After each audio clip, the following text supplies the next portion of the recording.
This instrument, as you will hear, this is another point I'd like to bring your attention to, because unlike Western classical music where a composer knows the scope as well as the limitation of each instrument and they compose a concerto for the piano, for the violin, for the harp, in Indian classical music, all the music is composed for the voice, for the solo voice, for singing. And if we give a solo concert on the veena, or the violin, or the sarangi, or the flute, what we play is exactly what we sing, because of which the music is linear. Only one note happens at a time. Because of this, many people feel that Indian music is monotonous. It's just one note and it's linear and there's no harmony. But the fact is that this instrument provides the tonic, the dominant, and the tonic in one octave below, and the harmonies they create. It creates a third note, the second note, the seventh note. And when we sing, this note we sing is surrounded completely by the harmonies created by this instrument. So it is much less obvious than the harmony in the West. But there is a very, very subtle and very beautiful kind of harmony in Indian classical music, which as one listens more and more, one's ears become sensitive to that. So I can go on talking until 7:15, 7:20 because the hall needs to be closed. It's much less obvious than the harmony in the West. But there is a very, very subtle and very beautiful kind of harmony in Indian classical music, which as one listens more and more, one's ears become sensitive to that. So I can go on talking, and because we have to close by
what you just heard is that it's called the alap.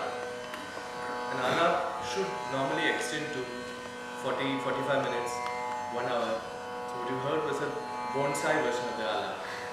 And in alap, we can sing very fast phrases also.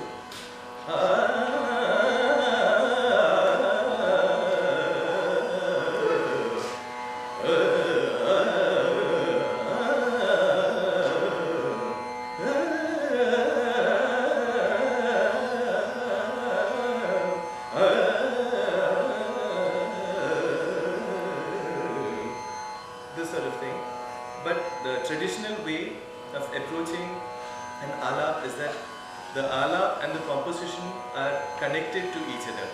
So I sang a slow alap because the composition which follows is also kind of slow. So it doesn't make any sense to sing these fast phrases and then sing a slow composition. This will be the composition followed by again improvisation. So like do, re, mi, fa, sol, la, si, we have sa, re, ga, ma, pa, dha, ni, the 7 notes which are the same place as the Western notes. The difference is that in Indian music we have oscillations also. Instead of ma, pa, da, pa, ma, da, da, da, ma, pa, ma, ma, ba, da, ma, re. write ma pa da ma re sa. It will be ma pa da ma re sa. These are the notes. Ma pa da ma re sa. So we have these oscillations which make it next to impossible to write the notation. So I'll sing a composition which will be followed by improvisation with the notes themselves. I'll show you little glimpses of a few other ragas than the one I'm singing now, and this will be followed by maybe one or two short pieces.